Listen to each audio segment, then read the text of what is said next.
వేదిక పైనున్న పెద్దలు కాంగ్రెస్ పార్టీ అతిరథ మహారథులకి, ఇక్కడ విచ్చేసిన Congress party SC ST BC minority మహిళా కాంగ్రెస్ ఎన్ఎస్యుఐ యువజన కాంగ్రెస్ నా తోటి కాంగ్రెస్ కుటుంబ సభ్యులకి, పత్రికా విలేకరులకి, మీడియా మిత్రులకి, ఖమ్మంలో ఉన్న ఖమ్మం ప్రజానికానికి అందరికీ పేరు పేరున నా శిరస్సు వంచి పాదాభివందనాలు తెలియజేస్తున్నా.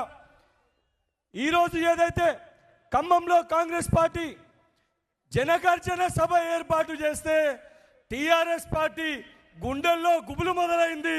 మా కాంగ్రెస్ శ్రేణులు ఈ యొక్క సభను విజయవంతం చేయడానికి ఇక్కడికి రానికి ప్రయత్నం చేస్తే స్థానికంగా ఉన్న రవాణా శాఖ మంత్రి పువ్వాడ అజయ్ ఆపే ప్రయత్నం చేస్తున్నావు.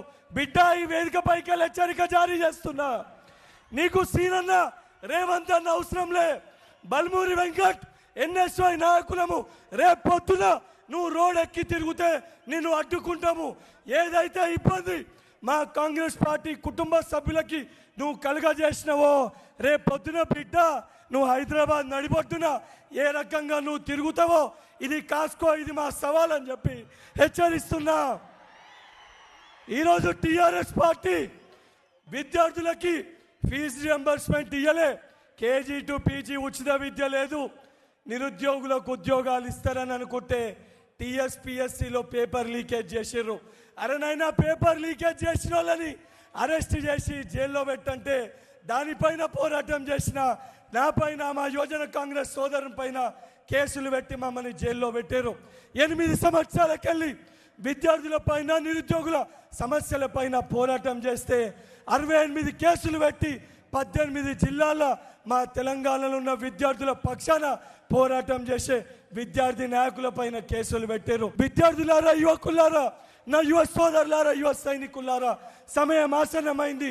మనమందరం కూడా కాంగ్రెస్ పార్టీ పేల్చే తుపాకీ బుల్లెట్ల లెక్క ప్రతి ఒక్క విద్యార్థి, ప్రతి ఒక్క నిరుద్యోగి కంకణ బద్దులై మనం బాధ్యత తీసుకొని ఈ యొక్క బీఆర్ఎస్ పార్టీ నాయకులు చేసిన అరాచక పాలన పైన వడ్డీతో సహా రాబోయే ఎన్నికల్లో మనమందరము కాంగ్రెస్ పార్టీకి ఓట్లు వేయించి ఖమ్మంలో 10కి 10 నియోజకవర్గాల్లో కాంగ్రెస్ పార్టీ విజయ కేతనం ఎగిరేసి తెలంగాణలో 80కి పైగా స్థానాలు కాంగ్రెస్ పార్టీని గెలిపించి ఈ కల్వకుంట్ల కుటుంబాన్ని తెలంగాణకి వెళ్ళి తరిమి కొట్టాలని చెప్పి కోరుకుంటూ నాకు ఈ అవకాశం ఇచ్చిన Congress party working president Mahesh Kumar గౌడన్న గారికి, అదేవిధంగా పెద్దలందరికీ ధన్యవాదాలు తెలియజేస్తూ ముగిస్తున్నాను. Thank you.